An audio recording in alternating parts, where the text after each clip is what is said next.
Hello and welcome back to another Bets Unwrapped episode. We are live here on Twitter, Twitch, YouTube, and I'm joined with Alex Valdez. What's up, Alex? And I always love how you try to figure out how to say mine. the one and only Prop Starz, Alex himself, Proppy Longstocking, if you will, as you see there in the heading. How's it going, Alex? Squared? I guess it's good. It's good, fellas. It's going great. I also go by Prop Daddy. Yeah, Proppy Longstocking, Prop Starz, whatever you guys want to call me. It's all good. But yeah, it's awesome to be here with you guys. I'm super stoked. It's nice to be joined, obviously, by another Alex.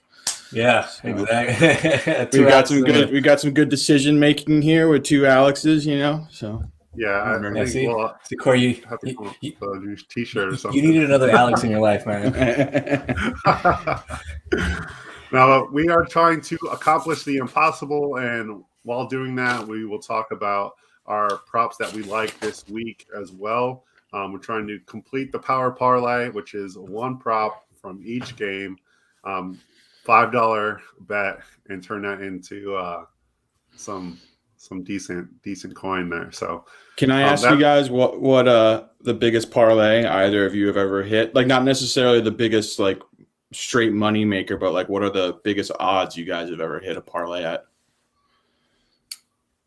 It was 2 years ago. It was a 10 player prop, like just parlay, and it was like plus like 58,000. Wow. I put 25 on it. So yeah, I came up pretty nice on that one. Last week, Deandre Swift cost me 1 p.m. Eastern slate, 10 player pop parlay by 6 yards. Oh, heartbreaking. Mine's not that big. It was 150 to 1. It was an NBA parlay, so player prop. So still pretty good. Yeah, I mean, you take it. Yeah. Take it. So let's get into the first game here. Obviously, this game's going to be very early for you guys on the West Coast there. The New York Jets and the Atlanta Falcons. Man, this Jets team is very interesting. I almost want to take them on the money line. But as for props, I mean, everyone and their mom, I think, is betting Cornell Patterson receiving yards this week. It seems to be a trend. I've seen tons of talk about Kyle Pitts as well. What do you guys like as far as player props goes in this Jets and Falcons game? There's actually a ton of props in this game. This is probably as far as like coverage is concerned, the heaviest coverage I have in any single game, which is also funny considering it's probably like, going to be the least popular game, at least from a viewership standpoint. And yeah, you have two bad teams that aren't even playoff caliber. But yeah, there's quite a few props I like in this game. So yeah, I like Jamison Crowder receptions, I believe. I got in on this early, but I think this is heavily juiced now, but I know the number's set at 4.5. I'm also, I like the chalk. I like Cornell Patterson. I liked him before the news. I like him after the news. I think he's going to continue to be a featured part of the Atlanta offense. He's been their best player. He leads the league in total touchdowns. He has 5 touchdowns. He's averaging, I think, over 60 receiving yards per game. He just looks exceptional. I think it's an incredible story to see a guy break out in his 9th year, and he's been a part-time player, a special teams wide receiver who's converting to running back and now has become this like electric playmaker. So yeah, I'm rooting for him massively. So yeah, on the Falcons side, I like Patterson. Pitts moved. I wasn't able to get in early, and I haven't touched him at his current number. I think he's going to receive a lot of defensive attention from the Jets naturally. Then elsewhere on the Jets, I like Jamison Crowder, as I mentioned. I think Elijah Moore at his current number has some intrigue. I believe he's set at 2.5 receptions and I want to say around 30 yards. I think it was a report came out today that he's going to be playing in all 3 wide receiver sets along with Corey Davis and Jamison Crowder, who I mentioned earlier. So yeah, there's quite a few props that I like in this game. I definitely like that Elijah Moore call. It's 24.5 yards right now. The over 2.5 receptions is paying plus money. You're getting $2.20 So a lot of good value there as well.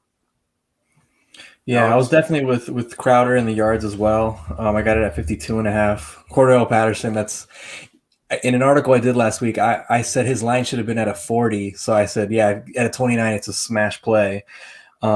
Another two that I really liked, I know everybody's on Kyle Pitts and, they should be, but I like Haydenhurst at 25.5. I think they're going to a lot of 12 man on in terms of how they're going to get involved, and everyone's going to, like Alex said, everyone's going to go to Pitts defensively. So that'll open up some space there for Hurst. And I also liked, and this kind of goes with Corey's point about the money line with the Jets, I like Zach Wilson over 1.5 pass touchdowns. It's paying $2.20 last time I checked. Yeah, I like that quite a bit too. Sorry, Corey, I didn't mean to interrupt you. Yeah, Wilson looked phenomenal to me. Maybe phenomenal is a bit of an overstatement, but he's making strides every start. Last week he looked good. I was really bullish on Wilson coming into the season. He obviously didn't get off to the great start, but yeah, he's played better. He's settling down. He's got some weapons with Crowder healthy. You saw the impact he had last week. He came in right away, had 9 targets, 7 receptions, 60 yards, and a touchdown. I think he's a great option. One thing I do really like about Wilson is that, or I guess a byproduct of Wilson, is that he spams the slot. So if you look at the previous 3 games prior to Crowder being active, where we mentioned Crowder had the big game, he targeted Braxton Berrios 21 times over those first 3 games. So whoever is soaking up these snaps in the slot for the Jets is just going to, by default, be a space of value. So yeah, that kind of is why I'm high on Crowder, and I think Elijah Moore is going to get some slot snaps as well, which also gives him some sneaky value. All right, well, we got to put one in. So what are we going to go with here, guys, for the power parlay? James and Crowder? I think like philosophically, because obviously it's going to end up being 15 legs, like we should just go for whatever we feel like is the safest possible bet. Like I think it's almost worth ignoring odds, right? Because it's going to naturally be such a huge value. So we're just looking for ultimate safety. So yeah, I think Crowder is probably the safest bet, unless you guys have a different opinion. But I think cool with that. Crowder receptions. I like his receptions. I think his yards is solid too. If you guys have one lean or the other, I think both are solid value. Yeah, I had in terms of like my 1 and 2 and my tops for these picks, it was Crowder's yards and then Patterson's yards. So I mean, if we're all on Crowder, I mean Crowder's always like that sneaky fantasy play anyway. So this looks like a slam dunk. If we're all betting him anyway, right? It makes sense to yeah. All right, Crowder yards in over 50.5, paying basically $1.88. So I'm not losing anything. You and Alex just get so many better lines than me. I got Crowder at 52.5. Yeah, well, we'll take it. And we're going to go on to the Eagles and the Panthers game. The Eagles are 3-point underdogs in this game. What do we like as far as player props in this game? I have quite a few that I actually like in this game. So you guys take it away. Yeah, I like quite a bit in this game as well. Before I get into the props, I'd like your opinion about something. I'm a diehard Eagles fan, for the record. I'm not sure if I told you that, guys. I'm originally from the Philadelphia area. I used to be an Eagles season ticket holder. But I say this with great affection and great respect towards my Eagles, but I do not understand why they are 3-point underdogs in this game. To me, Carolina is vastly superior football team. I know they didn't look great against Dallas, even though the score was close. The game wasn't necessarily as close as the score reflected, but Carolina looks leaps and bounds better than these Eagles to me. The Eagles have only been an explosive offense or productive against absolutely terrible defenses like Kansas City. The majority of that production came in garbage time. They look good in week 1 versus just a horrendous Falcons defense. The Eagles have multiple injuries across their offensive line. I just do not understand why the Panthers aren't 4 to 5 to 6 point favorites over the Eagles. Do you guys have a lean on that by chance, or any thoughts on it? I'll just say that, obviously Carolina's schedule wasn't the best the first few weeks. So them getting kind of punched in the mouth last week wasn't surprising.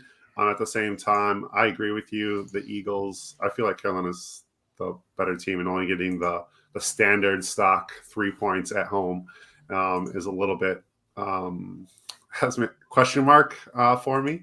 I think the Eagles, they're flashy in a way that, Jalen Hurts is going to put up big numbers, and they're going to make some plays. And I think, I don't know. I think Philadelphia may be a little bit more of a public team. Well, they're obviously more of a public team than Carolina is. So I think that's what they're kind of going for here. So I think that's what has suppressed the number. But I agree with you. I think it should be probably 4, maybe 4.5. I think you're getting a point and a half value there with the Carolina Panthers. This is one of the rare spreads that I'm actually considering not making a public play, but I'm playing this privately. Yeah, for sure. As for props, I kind of like we just talked about the Eagles and how they're pretty flashy. Like I like Jalen Hurts' over completions over 20.5. It was 20.5 last week. He smashed through that. It's 20.5 again. He's achieved that 3 times this season. Like there's only been one game where he hasn't. So I really like that play. I like Devontae Smith receiving yards in this game, and I guess DJ Moore is interesting. His receptions, which is at 5.5. Sorry, 6.5, and you're getting some nice value. $2.21 on the over. And Robbie Anderson, obviously, with no Christian McCaffrey, I think he goes over his yardage 47.5. So those are my plays on this game. I have a play that correlates to your Hertz call, Corey, I really like Zack Ertz over 2.5 receptions. We've seen his role in the Eagles offense continue to expand as the season has progressed. He was kind of an afterthought coming into the season. It was thought that Dallas Goedert would be the primary receiving tight end. Ertz has been playing more and more each week. He's looked better and better each week. I believe it was either 5 or 6 receptions last week. The week prior, I think he also had 5 receptions or more. I could be wrong. I know he's definitely gone over this total in 2 straight weeks. Pretty much every single time he's running a route, the Eagles are passing. So he's not playing.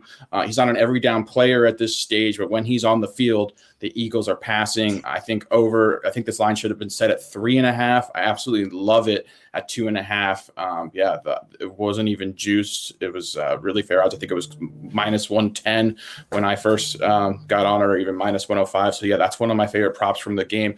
Another prop that I gave out to my group that I really like is actually fading Miles Sanders.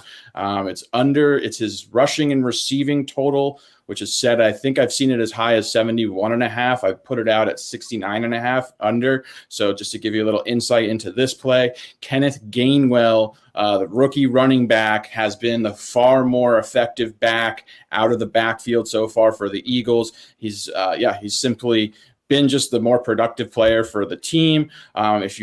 Miles Sanders is a holdout from the previous coaching staff, Doug Peterson. So current Eagles coach Nick Sirianni came in, drafted this guy Gainwell, seems to really like him. He's playing a ton. It even looks like he has overtaken Sanders in the 2-minute drill and on third downs. So he's playing. He's getting a lot of the passing work. He's looked really good. He's had a lot of receiving yards.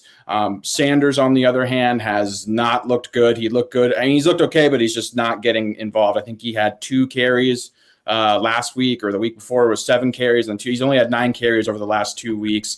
Outside of week 1 versus Atlanta, he went over this total, but since then, his involvement has been minimal. The Eagles are not running the ball whatsoever. I don't think Nick Sirianni wants to run the ball. I think Sirianni is looking at these short passing plays to their running backs as essentially an extension of their running game. So, I like fading Miles Sanders. I expect Gainwell's role to continue to increase and expand. And this Panthers have only allowed one back to go over the 70-yard combined total. That was Ezekiel Elliott last week. They rank, I think they're the 4th best team in defensive DVOA. They've been a really tough defense outside of that Cowboys game. The Eagles are also missing 3 starters on their offensive line, Lane Johnson, Brandon Brooks, and who is the other guy who they're missing? Lane Johnson, Brandon Brooks. They're missing another starting guard. And I know Jordan Mailata, fellow Aussie, or, from Australia, he is their starting left tackle. He is banged up coming into this game. So, yeah, the Eagles' offensive line is just depleted with injuries. They've already been abandoning the run all season. Sanders has not really been playing. He seems to be, at best, the second back right now in the rotation. So, yeah, I like fading him a lot as well.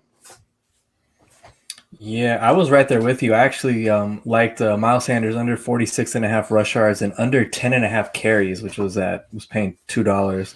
I was right there with you on the Zack Ertz one. That was one of the plays I tweeted out at over 27.5 yards receiving. He's had 15 targets over the last 2 games as opposed to Dallas Goedert's 9. So I agree with you. And he had a touchdown that Jalen Hurts just missed. So they're looking for him in key moments. So I think 27.5 yards and the 2.5 receptions is such a great value there as well.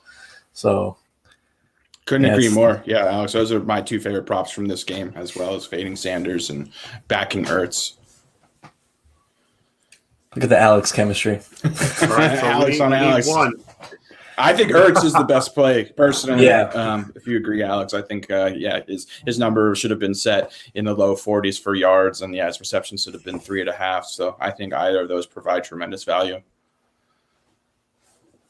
All right, we'll take Ertz over 2.5 receptions. Getting a little bit hit with a little bit of we lose a little bit of value, but that's okay.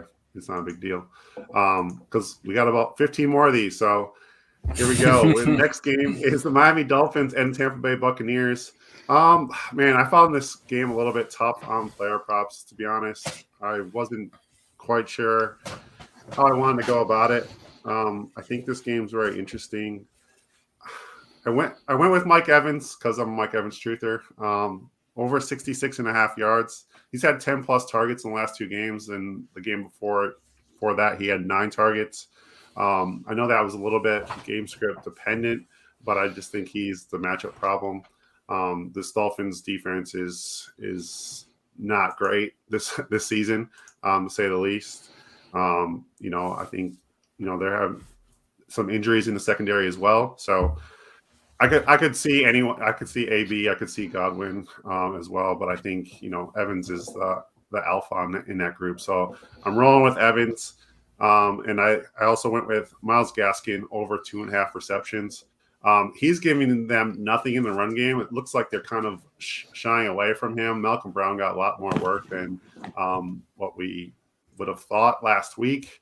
But no team runs against Tampa. They've all abandoned the run. So I think Myles Gaskin in the passing game, I think that's a pretty safe play, over 2.5 receptions. So what do you guys like about this game? Yeah, I'm with you on Gaskin, Corey. The props that I'm on, I've been fading a lot of the Dolphin running backs. As far as one of my favorite props from this game, this number is no longer available, was Malcolm Brown under 8.5 carries.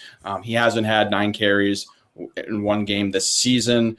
You mentioned Tampa Bay's run defense, how stout they are. Opposing backfields are averaging the fewest rushing attempts per game versus the Bucs. It's 17 rushing attempts per game, which is obviously incredibly low. Furthermore, their average opposing teams or backfields are averaging only 47 rushing yards per game versus the Bucs. So yeah, not only are teams not running against this dominant stout, they're not even attempting to run against the Bucs. So yeah, I love fading Dolphins running backs from the standpoint of rushing yards or rushing attempts, which is why I'm on Malcolm Brown under 8.5. I do believe it's down to 6.5. I wouldn't personally play it there, but yeah, I thought it was a tremendous value at 8.5. Outside of that, I actually do think that in order for the Dolphins to remain somewhat competitive, which is unlikely, but they're going to have to throw the ball a ton versus this Tampa Bay secondary. So as dominant as Tampa Bay's front is, their secondary has been awful. They're dealing with a litany of injuries. Jamel Dean, Carlton Davis, Sean Murphy, Bunting Jr., those are those three top corners to start the season. They're all out. They had to sign Richard Sherman, who has not been playing football and who was getting peppered last week via Mac Jones. He's not in game shape yet. 9 targets, 9 completions. So he's not in game shape yet. They're having to throw Richard Sherman out. The very, very quality young Antoine Winfield Jr., the starting safety, who's probably been their best player in their secondary, is also banged up. I'm not sure on his status, but I know he had a concussion last week and he hasn't been practicing yet this week. So it's very likely that their secondary, which has been the league's worst secondary, they're allowing the most passing yards per game, the most passing attempts, pretty much every single passing metric, the Bucs rank at the very bottom. So teams are finding success throwing against them. Jacoby Brissette is obviously a backup quarterback. He's not a great quarterback, but he's still a viable, competent backup quarterback to me, at least what I've seen. So one of the plays I put out earlier this week on Twitter was Jaylen Waddle over 48.5 receiving yards. To me, this should have opened in the high 50s to low 60s. Will Fuller is injured. Devontae Parker is injured. They just traded the receiver to the Bears, whose name I'm Jakeem Grant. They just traded Jakeem Grant. So there's a ton of targets up for grabs in the Dolphins offense. Mike Gesicki and Jaylen Waddle are like pretty much the only two options that they have. So they're going to get a large target share, both of them, a ton of yards. I love the way they're manufacturing touches for Waddle. I know his ADOT has been shallow, which is, not what you want to see for real life football, but for when we're looking at props, it definitely indicates that they're getting the ball in his hands, trying to put him in advantageous high percentage routes. They're moving him all over the field. So I really like backing Waddle. That's probably one of my favorite props, but he's moved up to the high 50s in yards. And I like fading the Dolphins running backs from a rushing standpoint. I do like the Gaskin receiving because, he's going to have to be involved. There's definitely obviously targets up for grabs for him as well. So, I think there's a lot of interesting props in this game. Yeah, and Corey, I'm right there with you with Mike Evans. Like I know you said it last 2 weeks had a lot to do with game script, but I think even then, I think Mike Evans is going to take advantage of these early opportunities. And I'm right there with Alex on. I was on Gesicki. I wasn't on Waddle yet because I was waiting to see. For some reason, he wasn't available on my book when I was doing the research on this game. But I like his line, depending on where it's at. It's at 52.5. I'd still take that. Mike Gesicki, I got it at 40.5. He's had 18 targets in the last 2 weeks. So Brissett's looking at these two guys early and often. So I like Gesicki and Waddle as well. All right, we need one. So from my standpoint, I'll try to keep this at a minimal rant because I know I can go. But it's easier for me to predict the Dolphins' game plan, whereas the Bucs are going to spread the ball. They could have a run-centric game plan. We know that the Dolphins are going to be trailing in this game. I mean, the most likely range of outcome is that they're trailing in this game, and they're trailing big. So they're going to have to throw. They're going to have to throw a lot, and we can look at who those passes and targets are being funneled to, and it's primarily Waddle and Gesicki, and obviously someone like Gaskin presents some sneaky value as well. So to me, those options provide the safest floor and value. All right, well, I think we just go Waddle then. Waddle over 52.5. I was gonna say Waddle. Let's waddle it up. Let's waddle it up. So that's what we're gonna do, and we're gonna move on from that game, and we're going to head to the New Orleans Saints and the Washington football team.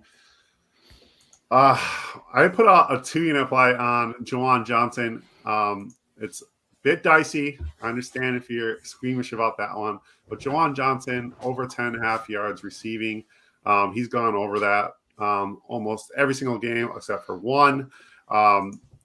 Look, the guy is he's really a receiver playing tight end. But in 3 games that he has accomplished going over that 10.5-yard mark, he's caught his longest reception was over that mark as well. So, he's catching the ball down the field a little bit. So I think he had 15 plus yards on the longest reception in all those games. So I like Juwan Johnson here. I finally got a J.D. McKissick prop, so I didn't have that yesterday. So I might be jumping on that too, because the Washington receivers are banged up. They're really missing a lot of guys. So what do you guys like about this game, the Saints-Washington game? I commend you, Corey, first of all, for I look at all the plays you put out, and I really like how outside the box you look. You look at a lot of stuff that people don't look at. I really admire your process. I also want to say that you see so many cappers on Twitter, they kind of recycle the same plays, and you see like variations of everybody taking the same plays. So yeah, I just wanted to tell you, I really admire how you're always looking outside of the box, looking at some things that people aren't looking at. So yeah, I just wanted to give you kudos on that. Yeah, for sure, man. So yeah, this game is tough. This is actually a game I struggled finding a lot of props from, because the way when I attack props, the first part of my process is kind of trying to find contextual data and trying to figure out how I think the most likely range of outcome, or like how the game is going to play out. So with a game like this, for me personally, it's hard for me because I think there's a lot of different ways. Like, it wouldn't surprise me to see New Orleans roll on the Washington professional team. It wouldn't surprise me to see, a super competitive game. I wouldn't be surprised if, New Orleans laid a dud either. So yeah, this is a tough game for me. I didn't have a lot of props from this that I loved. I'm curious what Alex thinks. I do think it is super interesting how much they're leaning on Kamara. We talked about this in the last time we did the podcast together. It is unbelievable to me how many carries. I think he's had 3 games with over 22 carries. He's averaged, I want to say, 12 carries per game in his career. He's never received these types of workloads. I understand he's their best player, and that gives them the best chance of winning, but that is not a long-term viable plan where you can rely on one player, especially a running back who is absorbing that much punishment for the course of the season. So I'm interested to see the Saints have to generate offense outside of running Kamara over and over and over again. They have to find other backs to take some pressure off of him. So yeah, I'm just curious to see Alex's take on that and what props you like from this game. Yeah, I thought it was weird because when you look at Kamara's last game, he had no targets, which if you talk to any fantasy player, they'd be like, there's no way that happened. You know what I mean? So that's interesting on that end. And then Corey, I when I saw you tweet that Juwan Johnson play, I loved it.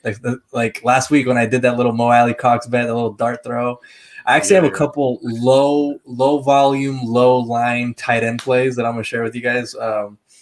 That I liked as well, but I really like Taylor Heinicke over 1.5 pass touchdowns. He's hit that in every game that he started. I think just the aggressiveness that they play, even with the receivers banged up, I still think he hits that. I mean, even in the game against the Giants, that corner dime to Ricky Steals. We lose Alex, Corey? No, he's there. Oh, can you hear him still? I can't hear him. Yeah. Can you hear me now? Yes, no. I don't think you can. You can hear Alex right now, though? I can hear you, yeah. Yeah, I can't see or hear Alex. Oh, geez.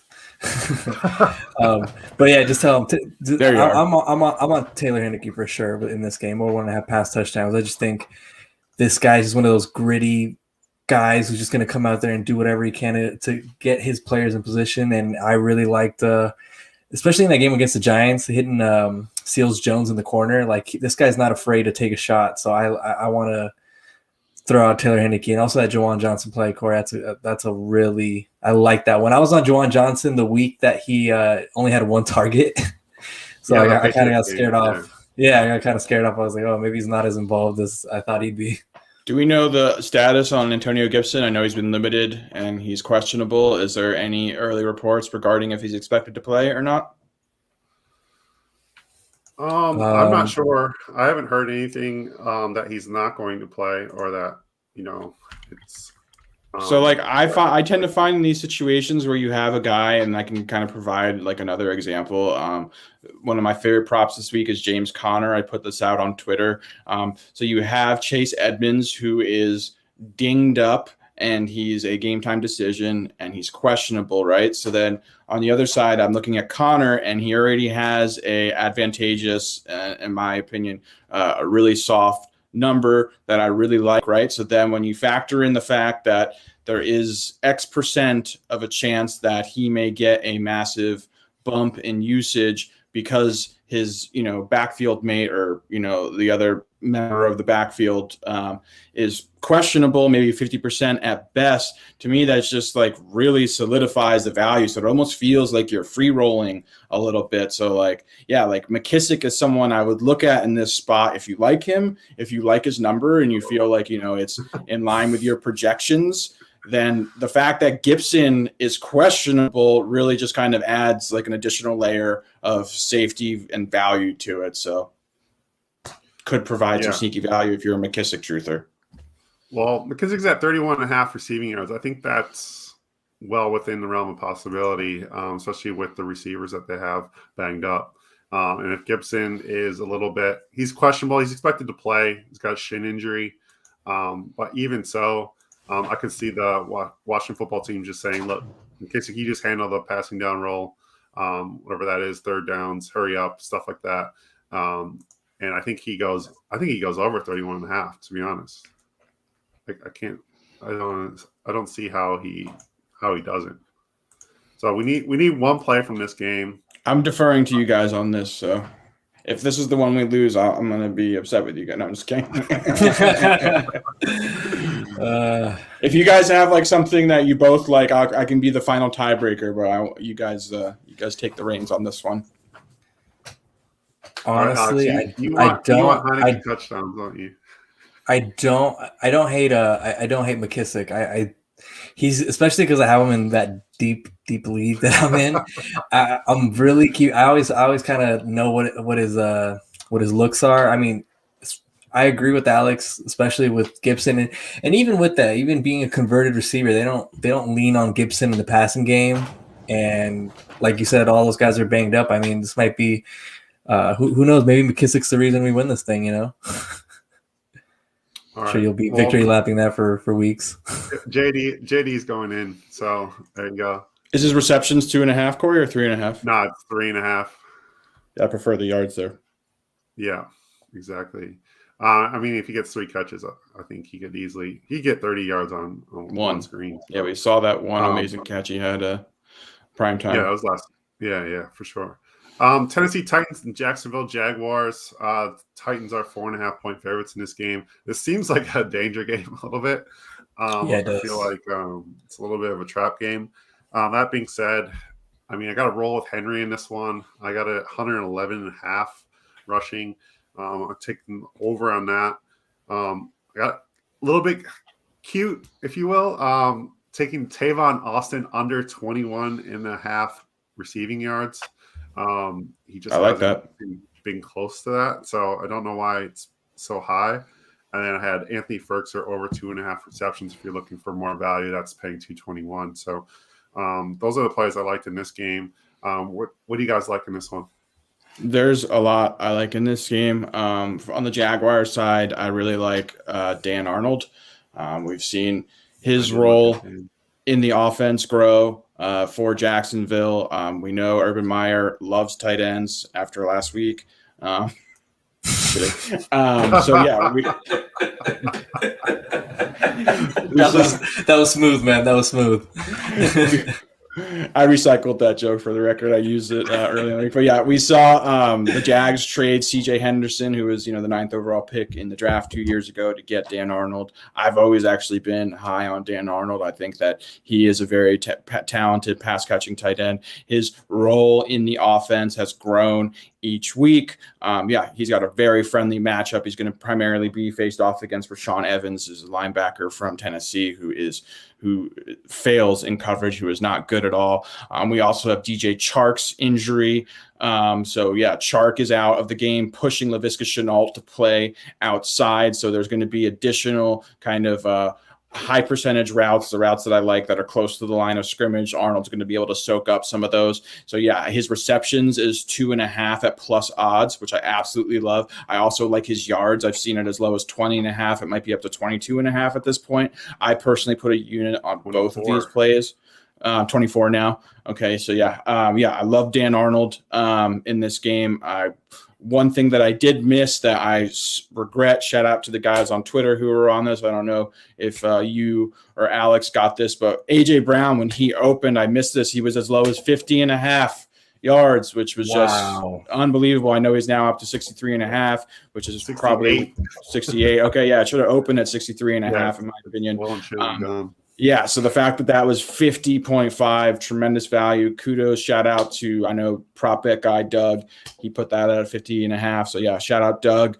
That's something I really like. Also, I think Shenault, his role is going to be interesting. So he is assuming Chark's role in the offense, which was deep down the field receiver, lots of air yards, a deeper A dot. Previously, Shenault was being used closer to the line of scrimmage. He was running a lot of his routes in the slot. So I do want to wait and see with Shenault, even though I do like him this week, and I do think he is a very talented receiver who's going to be a focal point of the game plan. I do want to see how he does, assuming this new role for him that's going to be different than the one he previously played. But there's a lot of props I think that look good in this game. I think this game is going to be a sneaky, fast-paced, potentially high-scoring game. I think the Jags are better than people think, and I'm excited to see this game. I think there's a lot of decent value props to be had as well.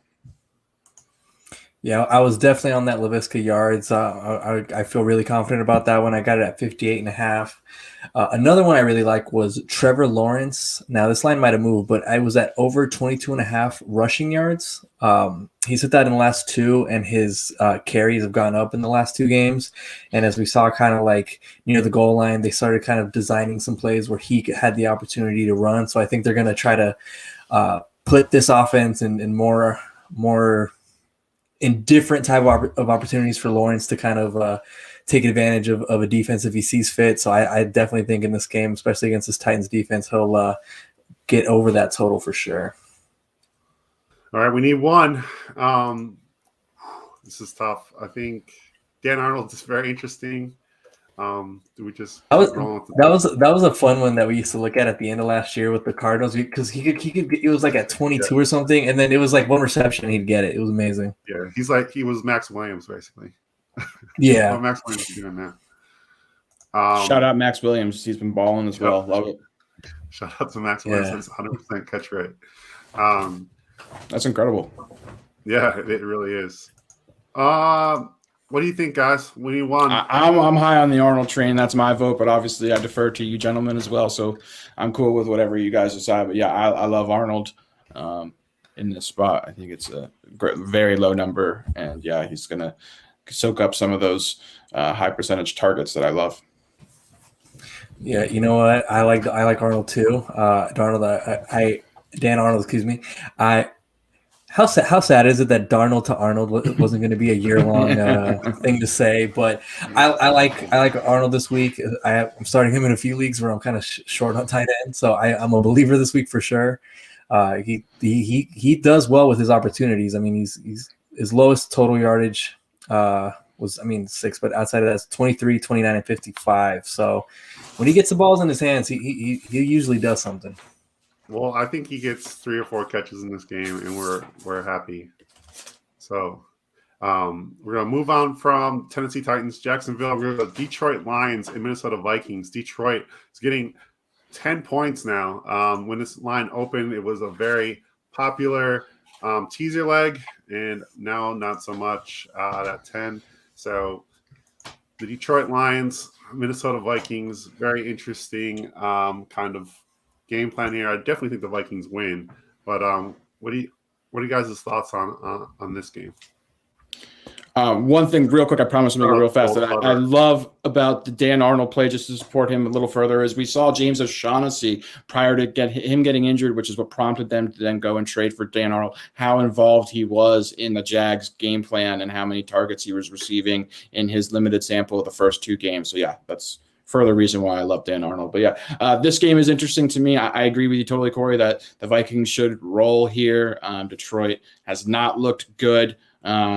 The props that I do like tend to be one person tipped me off. Actually, it was Deandre Swift's longest his longest carry over 11.5 yards. I believe I'm trying to find the stats in front of me, but I believe Minnesota has allowed a running back to hit this in 17 of their last 19 regular season games. So they are allowing a lot of big plays to opposing running backs. Furthermore, I believe that Swift, okay, I have the stats in front of me now. I apologize for pulling it up. So, yeah, Swift's longest rushing yard over 11.5 yards. He's hit this in 8 of his last 9 games that he's had a minimum of 9 carries. And the Vikings have allowed 19 of 21 running backs to go over this line when they've had at least 3 carries in a game. Swift played the Vikings twice last year. Each of those games he had a 13-yard carry and a 17-yard carry. So, yeah, this is actually – I thought that prop was really sharp, considering – the Vikings defense has just been kind of a funnel for allowing big plays. So, yeah, that's a prop that I like a lot from this game. Oh, that's awesome. Sneaky, right? Yeah. No, that's awesome. Very sneaky. My play on this game was Amon-Ra St. Brown. I tweeted that one out. Detroit's just not pushing the ball down the field. The average catch is 3.9 yards downfield. That's last in the NFL. They're relying on the wide receivers to pick up a lot of yards after the catch. And Detroit's 4th in yak so far this year in the NFL. So I think that's good news for St. Brown, who saw season high in targets with 8 last game, and he got a season high in snaps as well. So Amon-Ra St. Brown, the sun god himself, over 27.5 yards was my play. So yeah, and I think Hawkinson is highly questionable for this game as well. So. I think his status, I also backs that play as well. Yeah, I was really surprised that I know Amon-Ra has only had that one game last week, but at 28.5, I was expecting it a little higher. Well, I got it at 28.5, so I really like that one. I know the third option in the passing game for the Vikings has been kind of topsy-turvy between KJ Osborne and Tyler Conklin. But I took a shot with the over 3.5 receptions, paying 222 or 212. I really like that. He got, I think, 21% target share last week. On Osborne, Alex? No, on Conklin. On Conklin, okay. Yeah. So I liked him, just his usage. I know it's between Osborne and Conklin. You just got to throw the right dart the right week, and I think it's Conklin. And then Quintus Cephas, I feel like if you guys have Sleeper, I feel like I saw his name all over the place last week, so I just wanted to kind of roll the dice and roll with him as well. I mean, yeah, if there's no Hawkinson, like Goff has to generate offense somehow. They don't run the ball that much. They don't commit to running the ball. So yeah, I think all these numbers are very low, all things considered. And then on the other side, you have a very explosive. I know obviously last week they only scored 7 points versus Cleveland, but this Vikings offense prior to last week has looked exceptional. Cousins has been spinning it. They've been explosive. I expect them to just get up and down the field pretty much at will versus Detroit. So yeah, there should be some advantageous game script for Goff and some of these receivers at these low numbers, but it is a bit dicey figuring out which ones are going to be the beneficiaries of that. But yeah, there should be plenty of passing attempts from Goff, and the Detroit wide receivers should benefit from some positive game script. My guy Khalif Raymond came through for me last week. Love that call, by the way, man. I love that call. It's 39.5 this week, so they really pushed it up there this week. So That was a great call, Corey. Lesser of evils this week. So we need one play. Do we take that? We can take that rushing prop. I'm taking that privately. I wish I could remember the guy's name who tipped me off on it. I think it's absolutely super sneaky and really sharp. So I'm playing that privately. I absolutely love the play. Yeah, I like that play too. All right, we'll put that in, and we'll move on from the Vikings game to the Denver Broncos and Alex's terrible Pittsburgh Steelers team. The Steelers are getting Corey. a 1.5 now. This game weirds me out as far as lines go. I liked Denver when they were not the favorite. I kind of like Pittsburgh now. I just feel like Pittsburgh will find a way to win this game. I think it's going to be a rock fight. I think the total in this game is like 39. It is 39.5, which is gross. As for props go, though, I really like Deontay Johnson over 5.5 receptions. Ben's not throwing the ball tons downfield. He's had double-digit targets pretty much every game he's played in. 5.5 receptions is not asking a lot. Najee Harris under 57.5 rushing yards. The guy just hasn't. I mean, last week he reached it, but they were facing like terrible Packers run defense, which is like 27th DVOA. And yeah, those are the two plays that I like in this game. Is there anything that stands out for you guys? Yeah, I find this game to be very fascinating as well. Obviously, Bridgewater, I wasn't expecting him to play, but it does appear that he will be starting, if I'm not mistaken. Correct, guys? Yep. So, we've got Bridgewater, which I think is a big boost to that offense.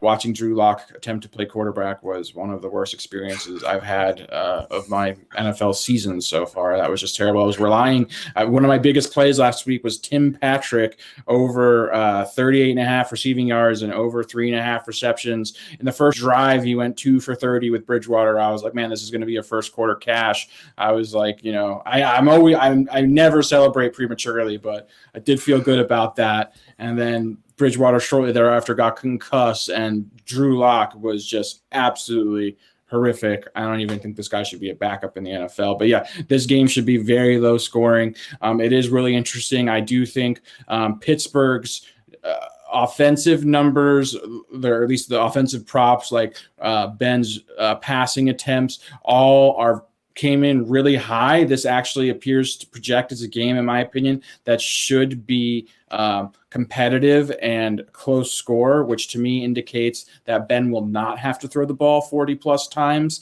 and that the Steelers will have more of a balanced attack. I think this game can remain close enough where there is some value looking at some of Ben's unders in his passing attempts and completions. I've seen some other sharp bettors who are on some of Ben's unders.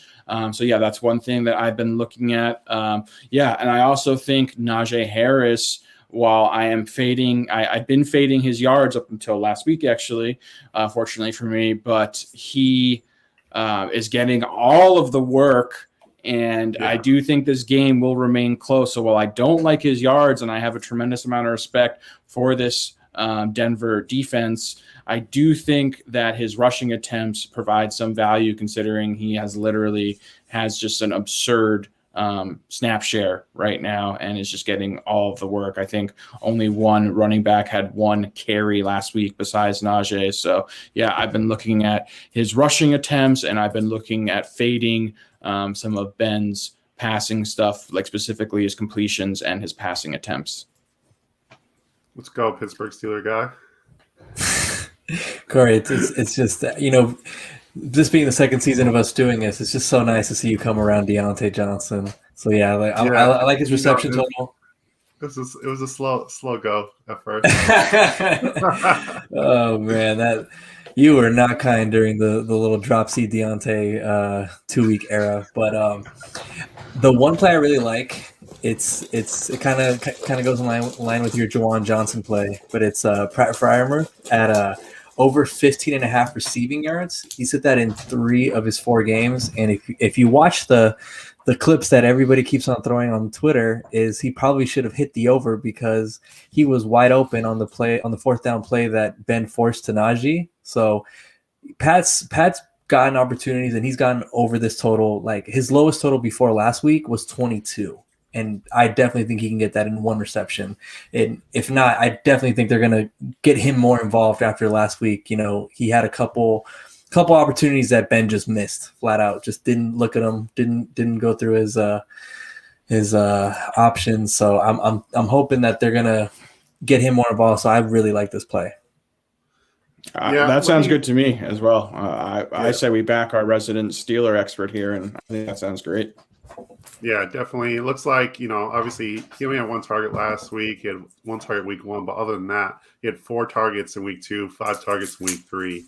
I think, Alex, you're onto something there. So we'll add Pat into the power parlay, and we'll move on from the Steelers game. We're going to Green Bay and Cincinnati.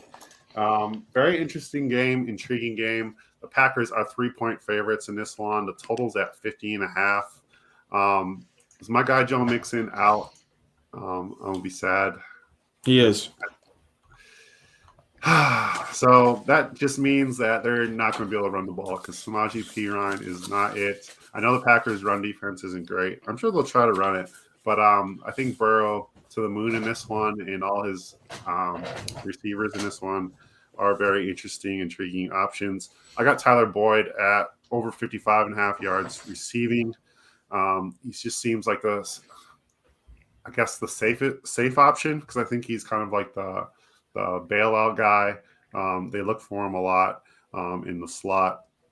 So I like him. I like Devontae Adams over 7.5 receptions as well. Those are the 2 plays I had in this game.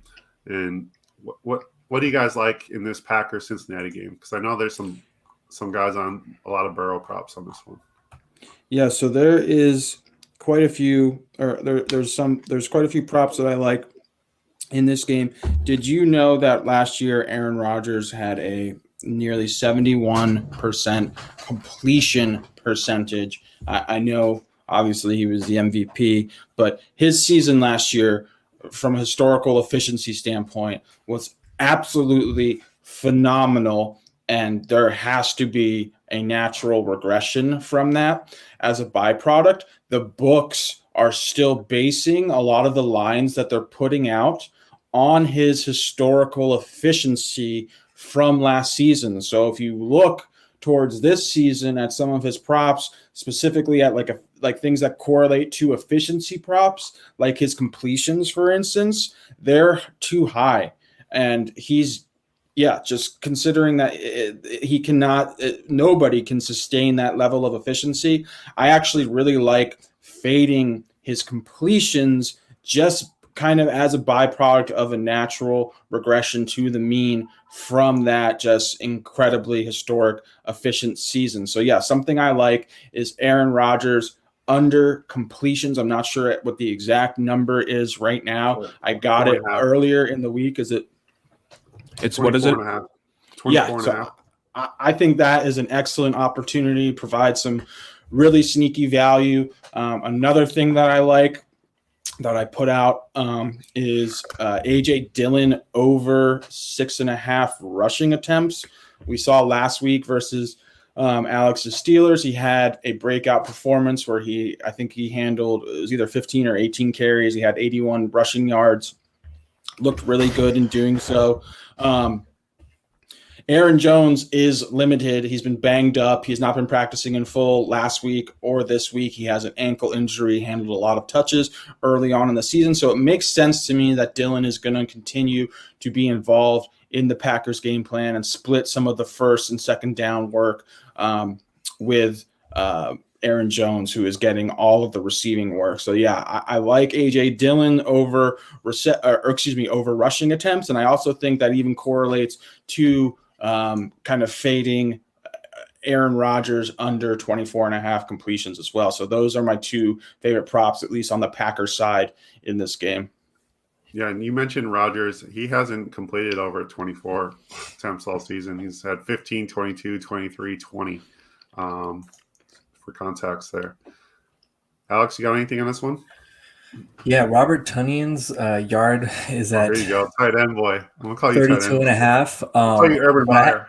Urban Meyer and Alex loves their tight ends. Oh, man. I like the under in this one. Tunning's only gone over 10 yards receiving once this year, which is crazy because if you look at, last year, the breakout he had with Aaron Rodgers, he has just, even with 7 targets last week, that amounted to 8 yards. And, going along with Alex's pass completions, I don't know if there's going to be enough pass completions around for him to even get to that 30 range. What is the line at right now, Corey? It's at 33.5. Oh, love that. Yeah, I'd love the under there. And I also, now this might just be like a little T. Higgins just love from my side, but I like his over receiving yards. Kind of goes in line with, if Mixon's out, they're going to air it out. And I like T. Higgins in this one. It sounds like Joe Mixon really wants to play, and he's going to play in some capacity. That sounds like a bad idea. Yeah, whatever that means. A guy with durability issues that has struggled being. I mean, he's a very talented running back, and he's had a great start to the season. But he's had trouble staying healthy. I feel like it's in their best interest to sit him, but obviously that's not a decision I make or have any influence over. But yikes. Alex, I'm pretty sure Corey DM'd Joe Mixon was like, yo, I need you to say please. One other prop I forgot to mention that I do like from this game as well is Randall Cobb over. This opened at plus, I think, 130 or 120 odds here in the States. Randall Cobb over 3.5 receptions. MVS is out. Cobb is playing in all 3 wide receiver sets. Obviously, we know that Rodgers loves the guy. He campaigned to bring his slot receiver back. Those are very high percentage targets. Also, Alex mentioned how Tonyan is really not involved in the offense. And by default, that is pretty much leaving Cobb as the guy who's going to soak up a lot of those really valuable snaps, slot snaps. So, I also like Randall Cobb. I think he provides some good value, and he's going to continue to be the second or third option in the passing game for Green Bay. All right, we need one. I think that Rodgers' completion is personally the safest of the plays that I provided. I agree with you. I love it. Okay, I can already smell the money. All right, we're moving on from that game to the New England Patriots and the Houston Texans. The Patriots are a medical ward at the moment, or COVID ward, however you want to look at it. They are 7.5. Look at that line move. It's down to 7.5 now. Patriots are favored by. So I don't know what to expect out of this Patriots makeshift offensive line. I think David Andrews is the only guy starting. I saw your tweet. That's a starter. It's not good. The offensive line has struggled as it is with their starters. So having the backups in there is very interesting. I have some interesting plays as well. In this one, I got Mark Ingram over 28.5 yards rushing. I just think it's one of those games where they really don't want Davis Mills to make any mistakes. He looked so bad last week. I just can't imagine them not running the ball a ton, especially with the Patriots not scoring heaps of points. I don't just think that the Texans just try to grind them out as much as they can here. So I like Ingram over 28.5 yards. And my guy, Kendrick Bourne, forever and always. I like his over 29.5 yards receiving in this one. He's trending up in the right direction. And I just think he's probably the best receiver on this team right now. I know Jacoby Myers, athletically and all that put together, I think Kendrick Bourne's the best receiver on this team at the moment. So Jacoby Myers is probably more dependable, but I just like what Kendrick Bourne's done the last couple of weeks. So those are my plays in this game. Corey, music to my ears. I was literally about to proclaim and state to you guys how my favorite prop from this game is Kendrick Bourne. I actually like his receptions, but I love the yards as well. I think both Corey's heart is fluttering right now. He's like Kendrick Bourne. It is. Like McKissick. I love Kendrick Bourne. Yeah, I think he's a super underrated wide receiver. He's very versatile in the fact that he can play inside, outside. They can move him around. He seems to be the second option in the passing game for New England after we saw James White there's a ton of targets up for grab in this offense that is going to throw the ball a lot. So, yeah, Kendrick Bourne at 29 yards or 2.5 receptions to me is just tremendous value. Probably one of my favorite props of the week. Absolutely love that. The other thing that I'm on that I put out earlier is Damien Harris over 14.5 rushing attempts. You mentioned how banged up the New England offensive line is. They're going to be – unfortunately, I did look closely. They do have quality depth there. But, yeah, obviously they do have quality depth. But, they're missing a lot of starters. So I do feel that the rushing attempts does offer a little more safety. Also, his yards open, I think, in the low 60s and then just catapulted within a few minutes of it being released into the low 70s. So, yeah, I think the rushing attempts provides a little more safety. I know that number is still available. Prop bet guy also gave it out a few hours ago. Love it when I organically overlap with him. So, yeah, I like Damien Harris to be the focal point of the offense, but the Patriots are still going to throw the ball. And you mentioned the number and the spread has shifted. I don't think this is just a foregone conclusion that New England comes in and just rolls Houston. Obviously, Houston's quarterback, Davis Mills, is terrible, but they're still a professional football team, and there's no such thing as easy wins in the NFL. So, yeah, this game is, could end up being somewhat competitive. At least there's sharp money coming in on Houston's side, which tells you that, it's not going to just – it's unlikely to just be a blowout. So, yeah, I like Damien Harris. I'd rather at this point, if you could have gotten him in the low 60s, I prefer the attempts. I think that has the higher floor. And, yeah, I think the prop from this game, though, is undoubtedly Kendrick Bourne over 2.5 receptions or over 30 yards. I think either of those are just way too low and just offer tremendous value. Corey, I'm so surprised you didn't say Aguilar. I've been waiting for you to just proclaim your love for him again. That's another one of Corey's guys. I'm just waiting for that offense to actually grow up and actually throw the ball downfield before I start jumping on him again. He did catch a great ball from Jacoby Myers last week, though. Jacoby Myers is a good quarterback. Yeah, NC State. Yeah. He was 2 for 2. He had a perfect QBR as well. Yeah. He was recruited as a quarterback to go to NC State, and he just moved the receiver. So he's good, man. I'm a Jacoby Myers truther. I know you said you are a Bourne truther. I like Bourne a lot, but yeah, to me, Jacoby Myers is also one of the more underrated wide receivers in the NFL. I'm a huge fan of his game. So look, the Bourne line's down to 27.5. So I think we just added. Yeah, I don't even think we need to. That's just set it and forget it. Like if we miss that, I'll live with that. Yeah. No, I'm fine with that one as well. But I do want to just continue my Urban Meyer esque approach, and I am on Hunter Henry over 29.5. Yes. His involvement continues to grow in this offense. Jonnu Smith continues to just blow all these chances to be that guy. Hunter Henry looks like he's the better option at tight end for the Patriots. So he's hit that over the last 4 weeks. Targets and everything else fits Henry getting over again. The last pod we did, it was like everything was a running back receiving prop. Now we're all in on every tight end, every kind of lower tier tight end who has a 20 to 30 yard range. Two targets, please. Yes. All right, we're gonna move on to the Bears and the Raiders. I didn't like tons in this game. The Bears are catching 5.5 points in this one. Well, truly the underdog. I just went with Hunter Renfrow over 4.5 catches. I think he's done that every single game so far. So I can't believe they haven't moved that up yet. It's been 4.5 every week, and it was 3.5 to open the first couple of games.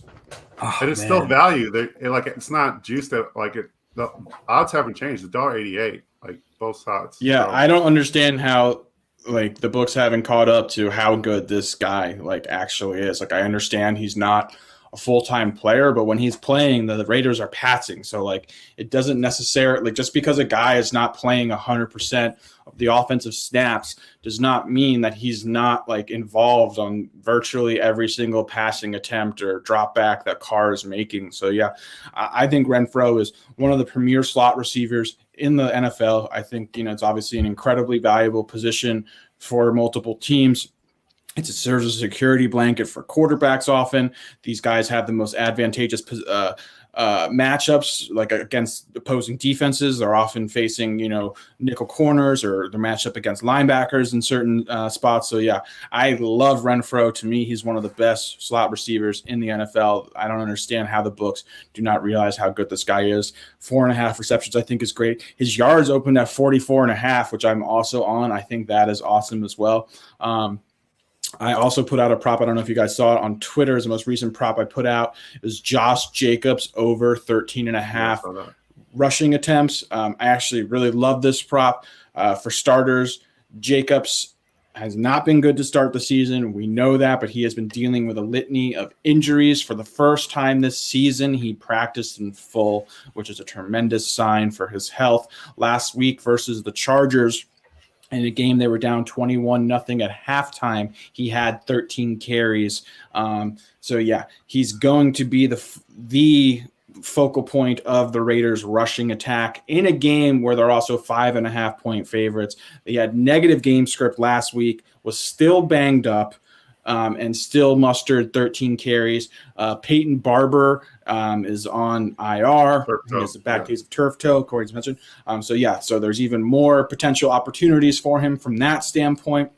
He's fully healthy in his entire career. I believe it's 21 of 30 times he's had at least 14 carries, like a 70% hit rate if you look at historical trends. So, yeah, this play checks every single box. They're favorites. There's going to be some positive game script for him against a Bears team that, does not, against a Bears team that's playing, obviously, a rookie quarterback, and I expect the Raiders to win this game. So, yeah, I absolutely love Josh Jacobs over 13.5 rushing attempts. I do love Renfrow as well. And then on the other side, a play I gave out, this is my free, like when my weekly column that I do, one of the plays is free to read. The others require a Sportsline subscription, which is of tremendous value for the record. I think you get it for like up to $1 a month and then $10 every other month. But anyway, my free play from the column was Justin Fields under, I believe the number was 19.5 completions. He hasn't even thrown 19 or 20 passes in a game this season. This number made no sense. I think it's dropped down. I don't know what it is right now, Corey. I've seen it as low as 17.5. It's 18.5. 18.5. I still think it has tremendous value at 18.5. Matt Nagy is not putting Fields in a situation where he's going to have to air the ball out a ton. He also has a sub 50% completion percentage. If you extrapolate that, again, that is a low number, and we're talking low sample sizes here, but if you extrapolate that would require him to throw the ball 40 times to reach 20 completions. He's not going to throw the ball 35 plus times, in my opinion. They're going to have a very run-heavy game plan. So, I also love fading Justin Fields under. I still love it at 18.5 completions as well. Alex? Yeah, the one play I want to throw in is Henry Ruggs. I got it at 46.5. I just love that the way they're getting him involved. They're letting him be that speed guy, but also getting him some receptions, a little not shallower, but getting him more involved, making him more of a focal point in the passing game. And he's just done really well with that. And I think his lowest total this season is 46 yards. And outside of that, he just has such game-breaking speed. So I like his line this week too. All right, I think we go with that. I like that Justin Fields completions. It seems safe. Seems real nice. Yeah, super safe. All right, so moving on from the Bears game, and we're going to go to the Cleveland Browns and Los Angeles Chargers. The Browns are getting 2.5 points, which is very interesting. I like Chubb. I liked it more at 82.5 rushing yards. It was up to 85.5 yesterday. It is currently still at 85.5h. It's 88 on my book. It's what? 88.5 on my book already. Yeah. So I really like that. 85.5. Nick Chubb. He's just going to get tons of work here. Los Angeles Chargers have really struggled against the run. This is not the team that you want to see if you struggle against the run. So I like Nick Chubb. I mean, obviously Mayfield's issues are well documented. He was all over the place last week. I think Chubb is the safest choice here. I think he gets 20-plus carries, and I know Hunt is involved, but they're both involved. They're both great. Like if you're looking at fantasy and stuff like that, they're great plays. I got both of them on one team, so I played both. So don't sweat that. But yeah, I like Chubb's rushing yards in this game. Yeah, I love that as well. I try not to spoil my column plays, but I may or may not have also written about Nick Chubb over 15.5 rushing attempts. I believe that number has since moved up to 16.5 rushing attempts. I still like it at 16.5. I loved it at 15.5. As I was actually writing the column, the news about Baker's torn labrum broke, and then naturally there was a lot of people, I think, went and bet Chubb's rushing attempts, which is a painful part about writing about props for anyone who is interested in that. As a profession, I'd highly recommend it as a profession, but one of the more annoying things that can happen to you is when you're writing a long column that you've spent hours researching and you've been working on it day and night, and then you like submit the article, and over that duration of time, some breaking news happens, and then your line disappears, and you spent all this time for nothing. But happens brutal. Often. It's brutal. Yeah, this happened to me. But yeah, I totally agree with Corey. I think he's by far the safest bet from this game, at least from Cleveland's side. Yeah, the Browns have the best offensive line in the NFL, if not the best, one of the best. They're just a tremendous run blocking unit. They're healthy. They lean on Chubb and Hunt, who form the best 1-2 punch in the league. Baker is not fully healthy. He has a torn labrum. He does not have a lot of receiving options. We know Jarvis Landry is not there. Even before, when they were fully healthy, they didn't have a lot of explosive weapons in their passing game. So yeah, the Browns want to just run the ball on you. That's how they win games. The Browns, to me, look like the best team in football right now. Top to bottom, that roster is stacked. They should have beaten Kansas City in week 1. They're phenomenal, in my opinion. And yeah, they're going to continue just grinding teams down. Great defense, dominant running game. The Chargers are very soft up the middle. Opposing running backs have had a lot of success versus them. So, yeah, I expect them to continue to rely on that running game, continue to rely on Nick Chubb. And, yeah, I absolutely love his rushing attempts and also his yards this week. Yeah, I'm on Kareem Hunt's rushing yards. I got it at 45.5. He's had double-digit carries the last 3 games. They've done a really good job of incorporating both of these running backs, both Chubb and Hunt, and I think I definitely think he's going to have the double digits. So I think 45.5 is well within his range. And in honor of Urban Meyer, I like Donald Parham at over 9.5 receiving yards. In the last 2 games, he's hit the over on that. And let me just get his detail in front of me. My guy Donald. Yeah, your guy Donald. Yeah, it's another one of Corey's guys. Shout out on Sportsline, someone gave out Donald Parham as the first TD scorer from last Sunday night. I think that was, I want to say it was like plus 4,500 or something. And yeah, it was like that is awesome. It was huge. Yeah, and he gave that out, so I was very impressed. I think it was my boy Sia from Sportsline. So shout out Sia on the Donald Parham play, my man, if you're watching this. Yeah.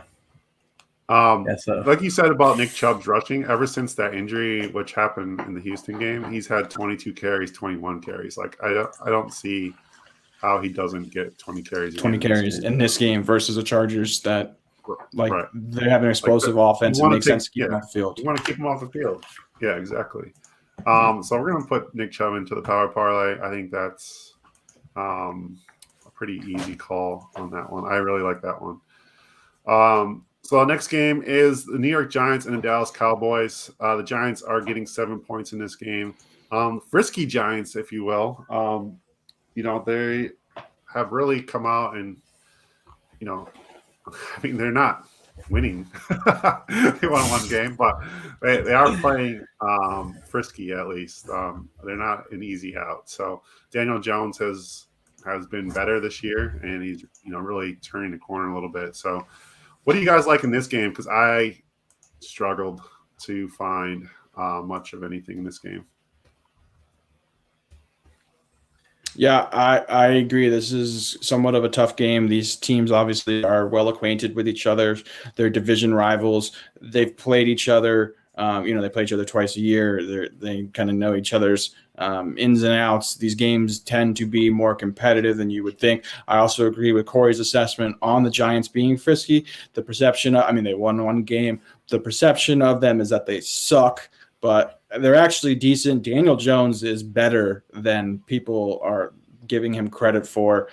He's not working with a lot of receiving talent right now. Sterling Shepard's banged up. Kenny Golladay has been a pleasant surprise. He continues to play well. He has the unenviable task of dealing with Trayvon Diggs in Dallas' secondary. Diggs has been one of the best cornerbacks in the NFL this season, and he's shadowing opposing number ones. So that's something I'm going to pay close attention to. I'm actually looking forward to watching that matchup. I don't have anything invested in it, but yeah, I do want to see if Diggs can get the better of Golladay. I know there's been a lot of people on Kadarius Toney. His number has moved up to 15.5. I wouldn't touch him there. The Giants don't have a lot to work with on offense.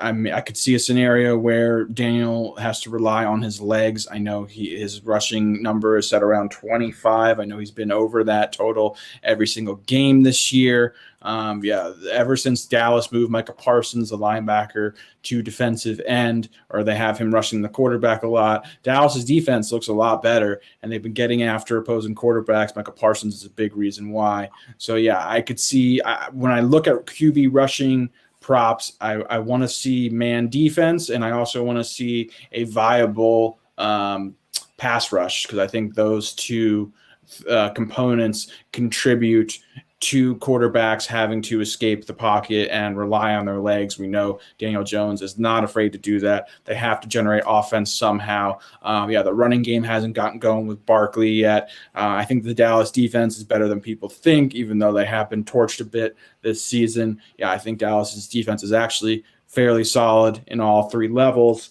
And there's not a lot that I love. If I had to choose something, it'd probably actually be Daniel Jones's rushing, because I do think this game it provides the recipe necessary to see him have to rely on his legs. Yeah, I am going again with another second running back that's getting a lot of opportunities. Tony Pollard at over 39.5 yards rushing. He's averaging a whopping 6.7 yards a carry this season, and his lowest average was in the first game, which was 4.6 against the stout Tampa Bay run defense. So I think he gets over on that. And again, I didn't realize I was trending in this direction, but another tight end, Dalton Schultz at 41.5. Outside of one game where he only had 2 targets, he's had minimum 6 targets. So Dak likes to go to him, and everybody was on Jarwin coming back, but it looks like Schultz is there to stay. Man, this is a tough call on what to put in this thing. I prefer Schultz on Alex's props personally. Reason being is because the king of unders, JB Props, is actually fading Pollard this week. I'm not fading Pollard, just for the record, but to pick, I like both of those props, and I'm saying just to pick between those two, I would lean more with Schultz, just because when JB fades a prop, it always scares me. So. I'll trust I like Schultz. I like Schultz. I kind of like Elliott at over 73.5 yards rushing. This Giants defense isn't particularly good in any facet, and if the game script goes as predicted, if the Cowboys get up here, a couple scores or 10 points, or I could see them relying on Ezekiel Elliott just to keep pounding them like they have the last couple weeks. His over-under rush attempts is at 17.5. I think he had 20 last week, 17 the week before that. So if he gets 17 carries, you expect him to get 73.5 yards. But yeah, Schultz at 44.5. What's Jones's rushing number? 44. Daniel Jones is at 29.5. Oh, he moved up. Okay, yeah, I loved him at 24.5, but yeah, 29 is a lot. And Saquon's at 55.5, which I think is the right number. He's been right about that the last 2 Saquon weeks. is he busts one for 40, and then Right. his other 12 carries are for 1.5 yards. So I love how they're using him in the passing game. They've been, the running game has really struggled, and Saquon has looked excellent and explosive and very healthy. He's a very natural, fluid route runner.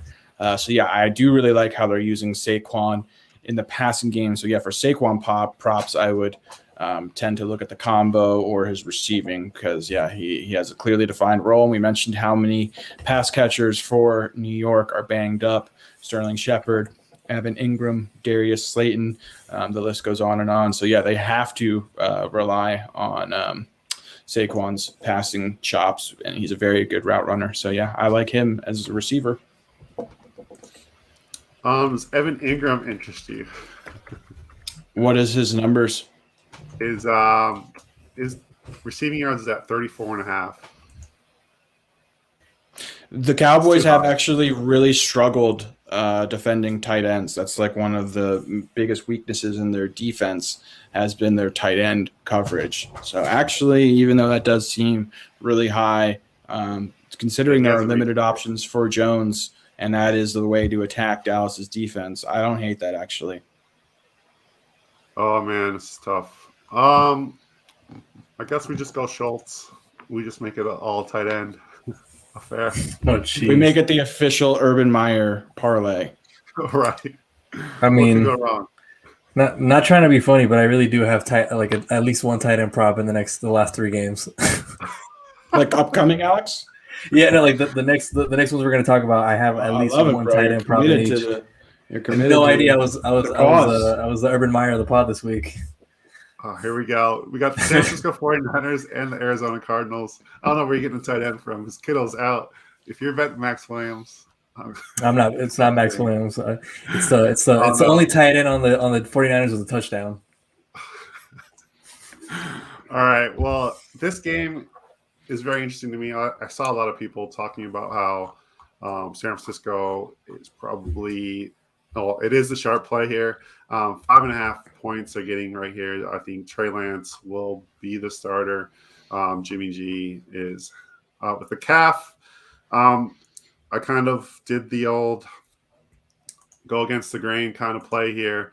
I got Mohamed Sanu over 18.5 yards receiving. The guys hit it the last 2 games. Sanu has had 3 and 4 receptions for 35 and 36 yards the last 2. I just expect kind of the same thing. I don't expect Trey Lance to be really selective in his targets at this stage in his career. I know a lot of people are super high on Debo and things like that, but I just expect him to kind of take what's there. And I think Sanu gets open for 3-4 catches here and gets over that 18.5 yards. So that was the play that I liked in this one. What do you guys like in this one? Arguably my favorite prop of the week stems from this game. I mentioned it. I touched on it briefly earlier. It's James Conner over 33.5 rushing yards. Gave this out on Twitter somewhat late last night. I'm curious what it's at now, Corey. I love what I've seen from James Conner, the former Steeler, Alex's old running back. He's looks like vintage James Conner. He looks like the running back that was an RB1 in fantasy a couple of years ago for the Steelers, seemingly out of nowhere. He's running with purpose, looks really solid back there. Obviously, the Cardinals' offense has been exceptional. They have so many weapons. Kyler Murray has taken a massive step forward. They're undefeated. They've been running the ball a ton. I think they are close to a 50-50 passing attempts to rushing attempts split, which is something you do not see very often. And it's obviously a tremendous sign for an offense when there is that sort of balance, especially when it happens organically like it has for Arizona. So Connor has gone over this total, I want to say, in 3 or 4 or maybe 4 or 4. I don't have the numbers in front of me. 3 or 4 games. He's looked exceptional to me. Like I said, vintage James Conner. And then on the other hand, one of the many box that this play checks and why I like it so much is Chase Edmonds is a true game time decision.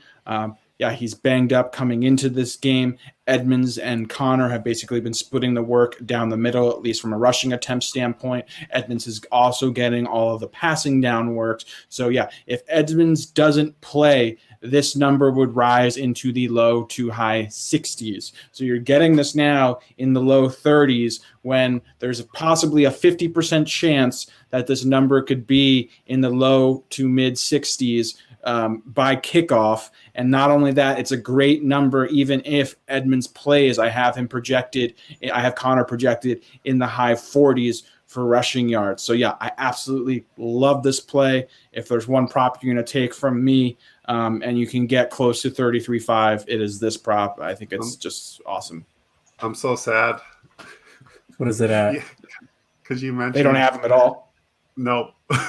They took it off the board. It's because they don't know. They don't know his Edmonds status. So when I put it out, it was only on DraftKings, which was weird. And I don't know if it's still, it was on your book out. So it's so sad. But to me, this is just like this checks every single box. We won't harp on it because it's not available for us to add to the parlay and for everybody else. But if you do have some offshore book, or if this happens to be on DraftKings and you can still get this anywhere under 40, in my opinion, this prop is just an absolute slam dunk. So very rare. I've made 1 2-unit play this season so far, and this is my other 2-unit play. So love it. I was actually at the Rams game this past week, so it just warmed my heart to see James Conner get in the end zone twice. I bet. The former Steeler brethren. Oh, man. Other props that I like in this game. So the Cardinals the Cardinals offense has been really interesting how they're allocating targets. We haven't seen DeAndre Hopkins have a 100-yard receiving game yet, if I'm not mistaken. I don't think he's actually gone over 80 or 90 receiving yards. If he did, it was 83 in week 1 is the 83 most. in week 1, yeah. So we've seen the targets disperse much more evenly. We have AJ Green, we have Rondale Moore, we have Christian Kirk, we have Max Williams, we have Chase Edmonds. They are just loaded with pass catchers. Murray is spreading the ball out a ton. On the other side, San Francisco's secondary is absolutely decimated. They're missing their top corner and Jason Verrett. The secondary has not been good. This is not the same San Francisco defense that we're used to seeing. They're still an above-average unit, but they're not something you shy away from any stretch of the imagination. So, I think Christian Kirk offers a lot of value in the low 40s. He's gone over in 3 or 4 games. The only game he didn't, I believe, was last week where he had a relative dud. Other than that, he is a big play waiting to happen. He's playing in 3 wide receiver sets. He's a very talented wide receiver. The amount of tension that Hopkins commands, that AJ Green commands, and all these other options, puts him in a lot of favorable, advantageous one-on-one situations versus opposing defenses. So, I think Christian Kirk provides some sneaky value. I even think this is a spot where Hopkins can take his 7 to 8 to 9 to 10 targets that he's going to get and run it up big. So I even like his over, although it has crept up. It opened at 70, where I liked it quite a bit, and now it's up in the mid-70s, where I don't like it quite as much. But, there's a lot of stuff in this that I like from Arizona's standpoint. I'm curious what your take is, Alex, and I know you like some stuff on the Niners, right? Yeah, so I'm actually with you on that Christian Kirk line. I think at the lower 40s, because I got him at 42.5. His lowest total before that was 65. So, I like the way that Kyler's been, spreading the ball out. I also like AJ Green, but that just might be like just the nostalgia of seeing AJ Green kind of get back in stride, because it was kind of rough last year. That one dart throws I was talking about with Dwelly, I like Corey said, I don't expect Lance to just be eyeing anybody. So I could see Dwelly getting a couple targets and securing that with Kittle being put on IR. And this one, I did this play. I know Arizona's been surprisingly stout against passing touchdowns. Like they've actually played pretty well, kind of especially with the Rams. Watching them live, they do a good job of kind of taking away or kind of clouding the areas where your best players are and kind of forcing you to go to other options. But this is like a gut play. Trey Lance over 1.5 touchdowns, and it was paying $252 when I got it. Ooh. Yeah. Trey Lance currently passing touchdown 233. 233. Yeah, $2.33. So But that pretty good that value. Christian Kirk one for sure, though, definitely has the track record. Last week it was just, it is a Rams defense too, so you can kind of chalk it up to that. Well, I had a couple other ones that I had Rondale Moore under 40.5 yards receiving. Spicy. Fantasy Twitter's going to hate you for that one. Yeah, I know. And also Rondale Moore under receptions as well. Jeez. Obviously, if Chase Edmonds is out, that affects that. That could change. Yeah. But yeah, he's not done much with the last two games. He's had 2 targets and 3 targets. He had 2 weeks ago. He had two targets, 2 receptions for 1 yard, and he had 28 yards receiving last week with 3 targets. So, yeah, it's not pretty. But we need one. We need one play. I think Christian Kirk is a really solid number. I wish we could obviously get our James Conner prop. But yeah, I like Kirk a lot. Kirk 42.5 or Kirk 4 catches. What is it? 42.5? Yeah. Yeah, I think that's really solid if Alex likes that. Yeah. All right. We'll go with that. And we gotta go speed round the last couple here. We got Buffalo, Kansas City. Give me one prop that you like that we can put in this power parlay. I know you're gonna go Dawson Knox, Alex. So No, actually not. Well, I could just throw out mine. I like Zack Moss over 38.5 yards rushing, and I also parlayed it with over 9.5 carries. He's been starting to get more looks in this offense. He's been productive. A lot of it is game script dependent, of course, but with the way this Chiefs defense is set up, I like Moss at that low line and low carry. His rushing attempt prop opened at 6.5, which I am so sad that I missed out on. Shout out to my buddy AP Picks who got that at 6.5. Yeah, so I think I like Zack Moss. I'm on him. The 2 props that I'm going to spend more time on this game. I haven't spent as much time as I'd like to on it, but as far as my projections are concerned, the biggest edges that I found just based on the plays that I looked at closely were actually on Moss and actually Singletary's combo prop. His rushing and receiving, I think I had him in the, I want to say mid to low 60s, and I believe the number is in the 40s, if I'm not mistaken, yeah, Corey? 42.5. So, yeah, as far as one of the many parts of the process that I do is I first look at numbers compared to my projections. And yeah, I think that number is way too low. I think his rushing number is way too low at 27.5. He's had at least, I want to say, 8 or 9 carries in every single game. This the Chiefs defense is terrible. Singletary is going to be involved in the game plan. He may not get the same carries as Zack Moss, but he's been very productive this year, and that number is just way too low. Yeah, I also like Cole Beasley receptions at 4.5. I think that's safe in this game where I expect it to be kind of a shootout, if you will. So over 4.5 is paying $1.70. So and Cole Beasley yards at 52.5. So we need one. I defer to you guys here, but if I were to pick, it'd be the Singletary combo prop or Singletary's rushing yards. But I also think Beasley is a good option. I think he's safe, and yeah, I'm with whatever you guys are. Let's see. Alex? Beasley. No, I think I saw a tweet by somebody saying that Cole Beasley's basically been a lock on his receptions, minus the week with the game script, like last week with Houston, where they took that lead early and never looked back. Script, I think he's money. Yeah, if you guys like Beasley, roll Beasley. Yeah, I feel like Beasley's going to be like the Renfro. I would go his receptions over yards, though, personally. Yeah, exactly. The Renfro look of like just that guy that Josh Allen definitely likes to go to. I also think Manny Sanders has some sneaky value in this game as well. But yeah, he definitely does. Yeah, He's been I really tweeted good out to his start the yards. season. Yeah, he's been really good to start the season. He's been super consistent. He looks like a natural fit in the offense. Chiefs secondary is just dismal. There's going to be a lot of attention on Diggs. They keep setting Manny's yards low in the low mid to high 40s, low 50s. So yeah, I also think Sanders' yards is a great play. All right, last but not least, we got Monday night. The Ravens versus the Indianapolis Colts. The Ravens are 7-point favorites. I like Lamar Jackson rushing yards at 61.5. I think that's super low. I think, you wouldn't. Yeah, that's my play in this one.